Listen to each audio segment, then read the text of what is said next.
जय हिंद दोस्तों, मैं विशाल सिंह स्वागत करता हूँ आपका अपने YouTube channel feeling schooling Sanjila में। आज का हमारा जो आज की वीडियो है हमारी पार्ट 2 है, वो भी विविध प्रश्नावली का बालाजी प्रकाशन जो हम सॉल्व कर रहे हैं उसका। बालाजी प्रकाशन बालाजी प्रकाशन का पार्ट 2 है और इसका विविध प्रश्नावली का सेकंड वीडियो है। आज हम उसको सॉल्व कर रहे होंगे। और वीडियो स्टार्ट करने से पहले अगर आप चैनल पर नए हैं तो चैनल को सब्सक्राइब करें, वीडियो को लाइक करें और अपने दोस्तों को भी क्लास शेयर करें ताकि वो भी इस क्लास का लाभ उठा सके। देर ना करते हुए अपने क्वेश्चनों को सॉल्व करते हैं। और इन क्वेश्चनों को सॉल्व करने से पहले हम हमारे कल के 2 क्वेश्चन छूट गए थे, उन क्वेश्चनों को सबसे पहले सॉल्व कर लेंगे हम। तो वो क्वेश्चन क्या हमारे जो कल हमारे छूट गए थे। देखते हैं उन क्वेश्चनों को भी यहाँ पर सॉल्व कर लेते हैं। यहाँ पर देखते हैं हमारे क्वेश्चन क्या थे, ये देख लेते हैं। हमने कल यहाँ तक 19 तक प्रश्नावली तक सॉल्व किए थे और हमारा 20वां क्वेश्चन छूट गया था कल। हमारा 20वां क्वेश्चन क्या है कि निम्न में से कौन सा कथन ऐसा है जो असत्य है। कौन सा कथन ऐसा है कि जो असत्य है। यहाँ पर सॉल्व करते हैं। तो हमें पता है कि क्या जो पहला ऑप्शन बता रहा है कि एक अपरिमेय संख्या का दशमलव प्रसार अनावसानी, अशांत और अनावर्ती होता है। बिल्कुल सही बता रहा है, क्योंकि एक परिमेय संख्या होती है उसका दशमलव प्रसार अशांत होता है, यानी अशांत होने का मतलब यानी वो कटती ही जाती है, और अनावर्ती होती है और इसकी पुनरावृत्ति बार बार नहीं होती। सही बता रहा है। तो ये हो गया हमारा फर्स्ट क्वेश्चन, सही हो गया। अब दो परिमेय संख्याओं का योग या तो परिमेय होता है या तो अपरिमेय होता है, ये भी क्वेश्चन हमारा सही है, बिल्कुल बता रहा है। एक परिमेय और एक अपरिमेय संख्या का योग हमेशा अपरिमेय होता है, ये भी क्वेश्चन हमारा बिल्कुल सही है। और जब हमारे तीनों सही हो गए तो हम क्या लगा देंगे टिक की, ऑप्शन नंबर डी हमारा ये वाला हो जाएगा सही, यानी सभी कथन क्या हैं, सत्य हैं, और ये हो जाएगा हमारा आंसर। इसी प्रकार से अपना अगला क्वेश्चन देखते हैं।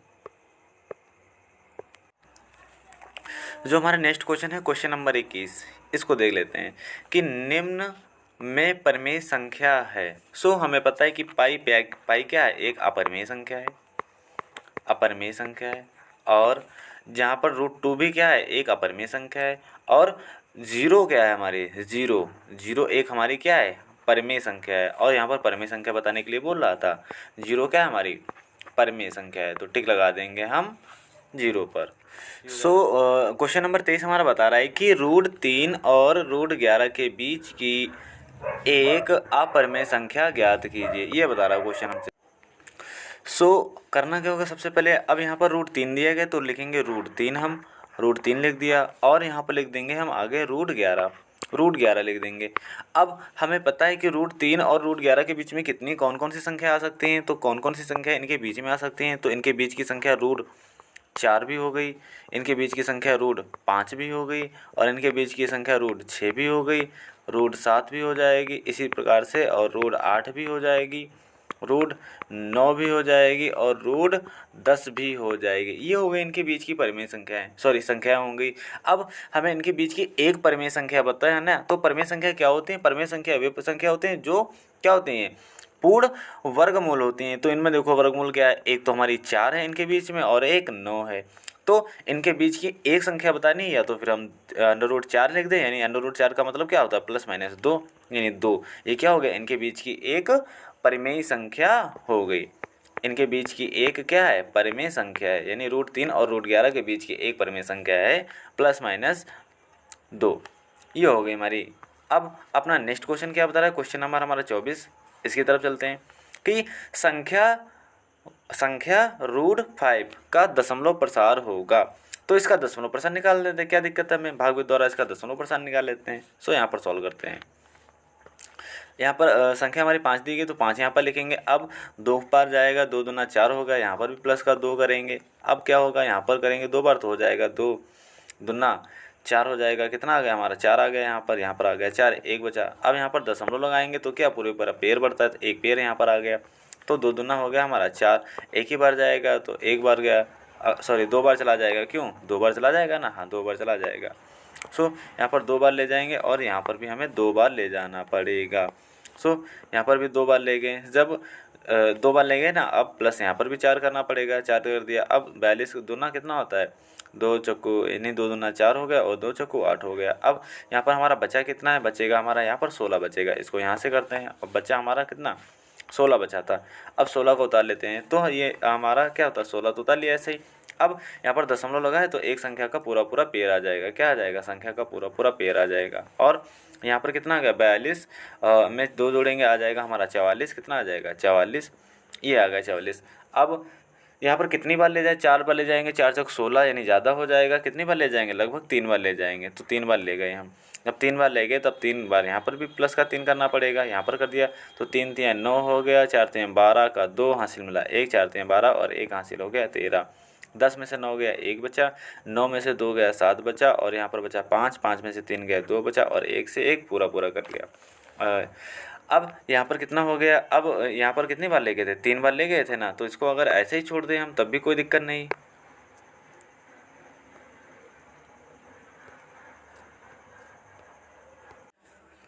और जब हम इसको काटते चलेंगे इसी प्रकार से ये संख्या पूरी पूरी कटती चली जाएगी। सो ये संख्या क्या है हमारी? क्योंकि अपरिमेय संख्या क्या होती है हमारी? अशांत और अनावसानी होती है, यानी रुकती नहीं है। अनावसानी यानी अनावर्ती होती हैं। अब जो इसका √5 का आंसर आ जाएगा तो लिखेंगे √5 बराबर क्या हो जाएगा? ऊपर कितना आया हमारा? 2.23 और कितना आ जाएगा? लगभग 60 और डैश डैश डैश कहाँ तक? अनंत तक चलती जाएंगी। तो ये हो गया हमारा इसका मान हो गया। अपनी अगली संख्या देखते हैं। अगला क्वेश्चन क्या है हमारा? अगला क्वेश्चन है क्वेश्चन नंबर 25। दो वास्तविक भिन्न संख्याओं के बीच कितनी परिमेय या अपरिमेय संख्या हो सकती हैं? हमें पता है कि कोई मान लिया दो भिन्न संख्याओं के बीच कितनी, कोई मान लिया भिन्न दो परिमेय संख्या है या अपरिमेय संख्या है। मान लिया 2 और 4, 2 और 4 में के बीच में कितनी परिमेय संख्या हो सकती है? तो हो सकती है 2.1 भी हो सकती है, 2.2 भी हो सकती है, 2.2 भी हो सकती है। ठीक है, अब 2.3 भी हो सकती है, 2.4 भी हो सकती है, 4 0 भी हो सकती है। इस प्रकार से बहुत सारी संख्या हो सकती हैं जो इनके बीच की। इसी प्रकार से अपरिमेय संख्याओं के बीच में बहुत सारी यानी क्या हो सकती हैं? बहुत सारी इनके बीच में परिमेय या अपरिमेय संख्या हो सकती है। तो लिखेंगे हम क्या कि दो वास्तविक भिन्न संख्याओं के बीच कितनी परिमेय या अपरिमेय संख्या होती हैं? तो लिखेंगे अनंत अपरिमेय होते हैं। क्या लिखेंगे? अनंत यानी ज्ञात ही नहीं कर सकते, इतनी संख्या हो सकती है। तो ये हो गया हमारे इस क्वेश्चन का आंसर। यानी दो वास्तविक भिन्न संख्याओं के बीच में कितनी परिमेय या अपरिमेय संख्या होती है? तो आप आंसर लिखेंगे कि अनंत होती हैं हमारी संख्या। क्वेश्चन नंबर 25 हो गया हमारा। अब क्वेश्चन नंबर 26 की तरफ बढ़ते हैं। क्वेश्चन नंबर 26 हमारा बता रहा है कि सत्य व असत्य बताइए। यहाँ पर सत्य असत्य बताना है। प्रत्येक पूर्णांक एक परिमेय संख्या होती है। तो यहाँ पर बता रहा है कि प्रत्येक पूर्णांक एक परिमेय संख्या होती है। पूर्णांक, हाँ, तो प्रत्येक पूर्णांक जो होता है एक परिमेय संख्या होती है। और पूर्णांक होता क्या है हमारा? हाँ, यहाँ पर देख लेते हैं पूर्णांक। जो पूर्णांक होता है हमारा प्लस माइनस होता है। प्लस माइनस ये होते हैं हमारे पूर्णांक। मान लिया अगर 2 हमने ले लिया तो ये क्या एक जो है ना, क्या प्रत्येक पूर्णांक एक परिमेय संख्या होती है? क्या ये एक परिमेय संख्या? नहीं, बिल्कुल है परिमेय संख्या। इसी प्रकार से हम लेते हैं प्लस का 2 या प्लस का 3 या माइनस का 3 ले लेते हैं। ये सभी क्या हैं? ये सभी एक परिमेय संख्या होती हैं। तो हम लिख सकते हैं क्या कि प्रत्येक पूर्णांक एक परिमेय संख्या होती है। यहाँ पर ऑप्शन नंबर ये भी हमारा सही हो जाएगा। अब उसी प्रकार से दूसरा जाते हैं। वास्तविक संख्या जो परिमेय या अपरिमेय होती है। ये तो वास्तविक संख्या की डिफिनेशन ही है कि जो वास्तविक संख्या होती हैं ना, क्या होती हैं? वो या तो परिमेय होते हैं या तो अपरिमेय होते हैं। ये भी बिल्कुल हमारी कंडीशन सही बता रहा है। अपने हमारे इसके दोनों क्वेश्चन क्या हो जाएंगे? सही हो जाएंगे। अब अपना क्वेश्चन नंबर 27 पर चले जाते हैं। तो बता रहा है कि दो परिमेय संख्याओं के गुणा की प्रकृति ज्ञात कीजिए। यानी दो परिमेय संख्याओं के गुणा की प्रकृति क्या हो सकती है? जब दो परिमेय संख्याओं के आपस में गुणा करते हैं तो क्या होगा? यहाँ पर थोड़ा प्रिंटिंग में मिस्टेक है और यहाँ पर है अपरिमेय है। क्या है? अपरिमेय ज्ञात करना। यानी दो अपरिमेय संख्याओं के गुणा की प्रकृति ज्ञात कीजिए। देख लेते हैं। यहाँ पर हम इसको एग्जाम्पल समझेंगे कैसे। मान लिया अपरिमेय संख्या क्या होती है? एक मान लिया अपरिमेय संख्या हमारी 2 है, 2 ले लिया हमने। और एक अपरिमेय संख्या क्या है हमारी?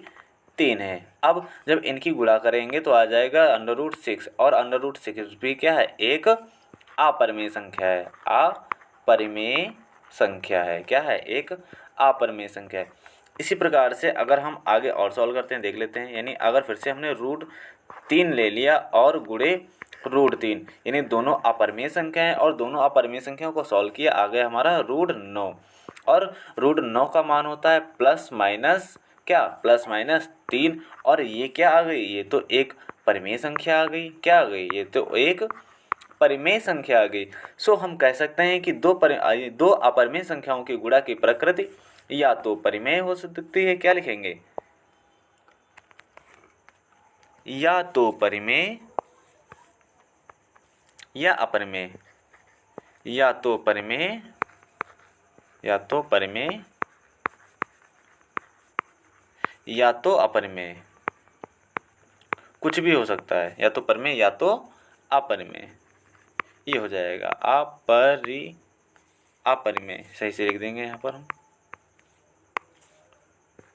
अपरिमेय।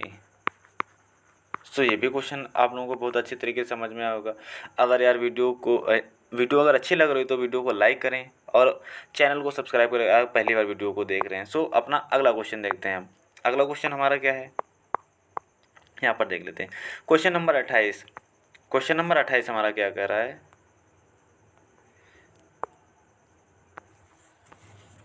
24 हो गया, 25 हो गया और 26, 27, और यहाँ पर बात करते हैं क्वेश्चन नंबर 28 की। सो क्वेश्चन नंबर हमारा 28, क्वेश्चन नंबर 28 बता रहा है कि √2 और √3 के बीच की एक परिमेय संख्या बताइए। सो हमें यहाँ पर लिख लेंगे √2, यानी √2 लिख लिया, तो √2 यहाँ पर लिखा है √2 और √3। अब √2 का मान होता है 1.414 डैश डैश डैश, यानी 1.414 डैश डैश डैश, कहाँ तक जाएगा, अनंत तक जाएगा। और √3 का मान होता है 1.732 डैश डैश डैश, ये भी कहाँ तक जाती है, अनंत तक जाती है, क्योंकि अपरिमेय संख्या है। अब इनके बीच की एक परिमेय संख्या हमें बतानी है, तो 1.4 यहाँ पर दिया गया, 1.4 और 1.7 के बीच की एक परिमेय संख्या बतानी है। तो इनके बीच की 4 यानी 1.4 और 1.7 के बीच की एक परिमेय संख्या उठा लेते हैं। तो अगर इनके बीच की एक संख्या उठा ले, यानी 1 अगर 5 हम उठाते हैं संख्या, तो ये इनके बीच की हो जाएगी ना। और इनके बीच की हो जाएगी, वो भी कैसी है, एक परिमेय संख्या है, क्योंकि परिमेय संख्या को P अपन Q के रूप में लिख सकते हैं। कैसे, यानी 1.5। जब 1.5 का हम क्या करेंगे, 1.5 को सॉल्व करेंगे तो आ जाएगा हमारा 15 बट्टे नीचे 10 आ जाएगा। इसको काटेंगे तो 5 3 15 और 5 दूना 10। और ये क्या है, एक परिमेय संख्या है। क्या है, एक परिमेय संख्या है। तो लिख सकते हैं हम क्या, इनके बीच की जो परिमेय संख्या हो जाएगी 1.5 हो जाएगी। ये हो गया हमारा आंसर। अब अगला क्वेश्चन जो हमारा क्वेश्चन नंबर है 29, इसको सॉल्व कर लेंगे। क्या बता रहा है कि संख्या 3 माइनस √7 और ब्रैकेट बंद और फिर से ब्रैकेट चालू, ठीक है, और 3 प्लस √7 का प्रकार होगा। तो यहाँ पर इनका प्रकार यानी बताना है कि ये क्या है, यानी परिमेय संख्या है या अपरिमेय संख्या, ये बताना है। सो हम यहाँ पर देखते हैं क्या, क्योंकि ये तो फार्मूला बनना है a माइनस बी का formula, a minus be in bracket और a प्लस बी और a माइनस बी और a प्लस बी का गुणा का ये फार्मूला क्या होता है, ये फार्मूला बन गया हमारा a का स्क्वायर माइनस का b का स्क्वायर। सो यहाँ पर a है हमारा 3, तो 3 का स्क्वायर कर दिया, और माइनस का √7 है यहाँ पर b, और √7 का स्क्वायर कर दिया। अब इनको सब सॉल्व करेंगे तो 3 3 आ गया 9, और √7 को सॉल्व करेंगे यानी 7 आ जाएगा। अब यहाँ पर कितना आ जाएगा, आगे आ जाएगा 2, और 2 क्या है हमारी, एक परिमेय संख्या है। क्या है, एक परिमेय संख्या है। सो ये जो हमारा दिया गया था ना, क्या है, सो लिखेंगे प्रकार होगा क्या, परिमेय संख्या, परिमेय संख्या, इसका प्रसार हो जाएगा। ये हो गया हमारा। अब इसी प्रकार से अपना अगला क्वेश्चन देखते हैं। क्वेश्चन नंबर 30 हमें दिया गया है कि 36/100 का दशमलव रूप होगा, यानी दशमलव प्रसार बताना है। सो यहाँ पर तो सिंपल सा है, यानी 36 को भाग देंगे हम 100 से, 36 को भाग देंगे हम 100 से, दे देते हैं भाग। अब देख लें यहाँ पर क्या 36 से जाएगा 100, नहीं जाएगा, तो क्या करते हैं हम यहाँ पर दशमलव लगाते हैं और यहाँ पर 0 आ जाएगा। सो हो गया 360, कितनी बार जाएगा, 3 बार जाएगा, तो हो गया हमारा 300। जब 300 हो गया, अब यहाँ पर कितना बचा, 60 बचा हमारा। अब दशमलव पहले लगा, एक 0 बढ़ा लिया, अब कितनी बार जाएगा, 6 बार जाएगा, तो 6 बार जाएगा तो हो जाएगा यहाँ पर 60, यानी 600 पूरा पूरा कट जाएगा। तो इसका दशमलव प्रसार क्या हो गया, इसका दशमलव प्रसार हो गया, यहाँ पर लिखेंगे इसका दशमलव प्रसार हो गया 0.36। ये हो गया इसका आंसर। अब अपने नेक्स्ट क्वेश्चन की ओर बढ़ते हैं। क्वेश्चन हमारा क्या है 31, बता रहा है कि सिद्ध कीजिए कि परिमेय संख्या का दशमलव, यानी सिद्ध कीजिए कि परिमेय संख्या का दशमलव निरूपण या तो शांत या अशांत होता है। कि जो एक परिमेय संख्या होती है ना, उसका सिद्ध कीजिए कि एक परिमेय संख्या का दशमलव निरूपण या तो शांत होता है या अशांत होता है। एक बार क्वेश्चन को फिर से देखेंगे क्योंकि क्वेश्चन में थोड़ी प्रिंटिंग मिस्टेक थी। क्या थी कि सिद्ध कीजिए कि एक परिमेय संख्या का दशमलव निरूपण या तो शांत होगा या अशांत और आवर्ती होता है। ये क्वेश्चन था हमारा पूरा। अब ये बोल क्या रहा है, अब इनकी लैंग्वेज को यहाँ पर सॉल्व करते हैं। बता रहा है कि एक परिमेय संख्या, तो परिमेय संख्या यहाँ पर सबसे पहले आया है शांत, हमारा वर्ड शांत आया है, और अशांत, अनावर्त और आवर्ती। तो शांत क्या होता है, शांत यहाँ पर लिखेंगे शांत, यानी किसी भी संख्या को अगर हम किसी संख्या से भाग दे दें, मान लें यहाँ पर हम लिखते हैं कोई भी एक संख्या ले लेते हैं, जैसे लिख लिया यहाँ पर 15, और 15 को हम भाग दे दें 2 से, 2 से 15 को भाग दे देंगे और 2 से 15 को भाग दे देंगे तो आ जाएगा 7.5। ये इसका दशमलव प्रसार रुक गया ना, यानी जिन संख्याओं का दशमलव प्रसार रुक जाता है यानी पूरी संख्या डिवाइड हो जाती है, वो क्या होता है हमारा शांत होता है। अब शांत प्रसार होता है। अब अशांत क्या होता है, अशांत, अशांत जैसे अशांत संख्या क्या होती है, यानी 1 पॉइंट, यानी 1 को अगर हम भाग देते अशांत, यानी जिनका दशमलव प्रसार रुकता ही नहीं। यानी अगर 10 को भाग दें हम 3 से, 10 को भाग 3 से दें तो हो जाएगा हमारा 0.33333, और ये ऐसा ही चलता जाएगा। या फिर ये ना लिखकर हम यहाँ पर ये भी लिख सकते हैं कि दूसरी कोई संख्या ले सकते हैं, तो इसको समझने में और आसानी होगी। कैसे कि जैसे हमको पता है कि √2 का मान कितना होता है, यानी √2, और √2 का मान होता है 1.4142 dash dash dash dash dash, कहाँ तक जाता है, अनंत तक जाता है। यानी इसका दशमलव प्रसार क्या है, अशांत है, यानी रुकने वाला नहीं है। इसी प्रकार से अगर आवर्ती की क्या बात होती है, यानी आवर्ती। अब आवर्ती को देखेंगे हम, आवर्ती होती क्या है आखिर। सो यहाँ पर अगर हम लिख दें, अगर यहाँ पर 10 लिखें, अब इसको थोड़ा अच्छी तरीके से डिफाइन करेंगे। जब इसको हम भाग देंगे तो आएगा 0.3, फिर से क्या आएगा 3. अब हमने यहाँ पर देखा क्या कि जो हमारा यहाँ पर 3 है ना, यहाँ पर ये 3 जो है ना हमारा बार बार क्या हो रहा है, रिपीट हो रहा है, और ये कैसे जाएगा, अशांत है लेकिन आवर्ती है। सो इसको आवृत्ति को रोकने के लिए, बार बार आवृत्ति को रोकने के लिए 1 लिख देते हैं संख्या, और उसके ऊपर लगा देते हैं बार। यानी इसका मतलब होता है कि जो जिस संख्या के ऊपर ये बार चढ़ा होता है वो संख्या बार बार रिपीट हो रही है, ये होता है हमारा। ठीक है, अब बोल रहा था कि सिद्ध करना था हमें कि एक परिमेय संख्या का दशमलव निरूपण या तो शांत या अशांत और अनावर्ती होता है। तो हमने सिद्ध कर दिया कि जो क्या है, जो एक परिमेय संख्या है वो क्या है, एक तो शांत होती है, क्या है, अशांत होती है। सो ये भी एक परिमेय संख्या हमारी क्या है, ये भी एक परिमेय संख्या है, और परिमेय संख्या को हमने शांत दिखा दिया। देखो पहले उदाहरण से समझ लेना कि दशमलव संख्या जो होती है ना, क्या परिमेय संख्या होती है वो तो शांत होती है, तो ये शांत है। अब बता रहा था अशांत और आवर्ती होती है, तो ये देखो पहले क्या रुक रही संख्या, नहीं रुक रही, कहाँ तक जाएगी, अनंत तक जाएगी। और क्या है आवर्ती, यानी इनकी एक ही संख्या की या 2 संख्याओं की दशमलव के बाद में जोड़ों की क्या होती है, पुनरावृत्ति होनी, बार बार दोहराते हैं। यहाँ पर बार बार 3 दोहरा रहा है, तो यहाँ पर हो गया 3 बार, और ये भी क्या हो गया, अशांत और आवर्ती हो गया। तो ये भी क्या हो गई, एक परिमेय संख्या हो गई, ये भी क्या हो गई, एक परिमेय संख्या होगी। तो ये हमारा पहली कंडीशन दोनों शुद्ध होती हैं और हो जाता है हमारा क्वेश्चन सॉल्व। अब अपने नेक्स्ट क्वेश्चन की ओर बढ़ते हैं। नेक्स्ट क्वेश्चन हमारा क्या बोल रहा है कि यहाँ पर भी सिद्ध करना है हमें। सिद्ध कीजिए कि एक अपरिमेय संख्या का दशमलव निरूपण ना तो शांत होता है और ना ही आवर्ती होता है। अब कहने का मतलब है एक अपरिमेय संख्या का दशमलव निरूपण ना तो शांत होता है, यानी शांत नहीं होता है, वो तो एक तो रुकती नहीं है, और ना तो आवर्ती होता है। अगर अब बात करते हैं हम एक अपरिमेय संख्या की बात हो रही है यहाँ पर, तो एक अपरिमेय संख्या ले लेते हैं हम, यानी √2 या √3 ले लेते हैं। मान लिया √3 ले लिया। अब √3 का मान होता है 1.732 डैश डैश डैश डैश, कहाँ तक जाती है ये संख्या हमारी अनंत तक जाती है।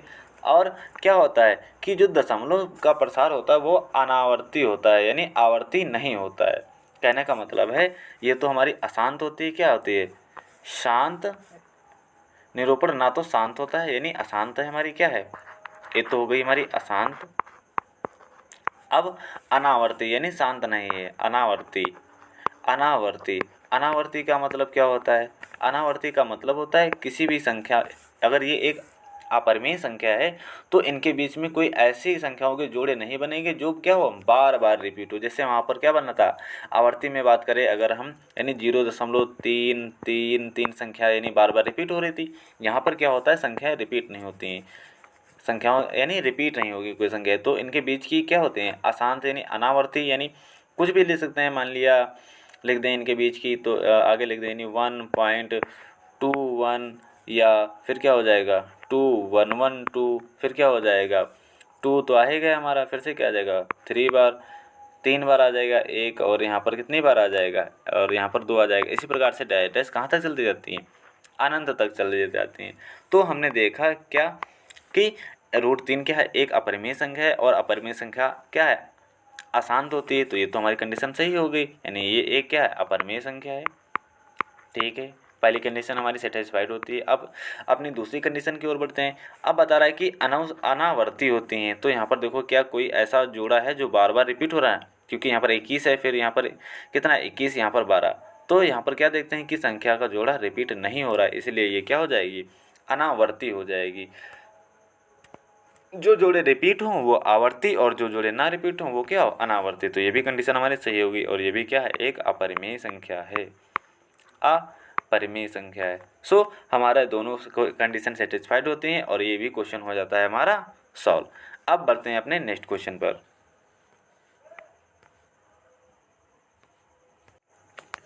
और ये एक हमारा क्वेश्चन बच जाता है, क्वेश्चन नंबर 33। क्वेश्चन नंबर 33 क्या है, सीधे कीजिए, एक संख्या रेखा पर बिंदु एक एकल वास्तविक संख्या का निरूपण करता है। सो ये क्वेश्चन हो जाता है आपके लिए HW, और जो बच्चा इस क्वेश्चन को सॉल्व करके कमेंट में पिन करता है सो वो हो जाएगा स्टूडेंट ऑफ द क्लास। क्या हो जाएगा, student of the class, student of the class हो जाएगा। सो ये आपके लिए HW रहा। अगले वीडियो में हम इसको सॉल्व कराने के बाद में आगे प्रश्नावली को सॉल्व करेंगे। सो अगर वीडियो अच्छी लगी हो यहाँ तक तो वीडियो को लाइक करें, चैनल को सब्सक्राइब करें, और अपने दोस्तों को भी शेयर करें ताकि वो भी इस क्लास का लाभ ले सकें। सो मिलते हैं अगले वीडियो में, तब तक के लिए जय हिंद।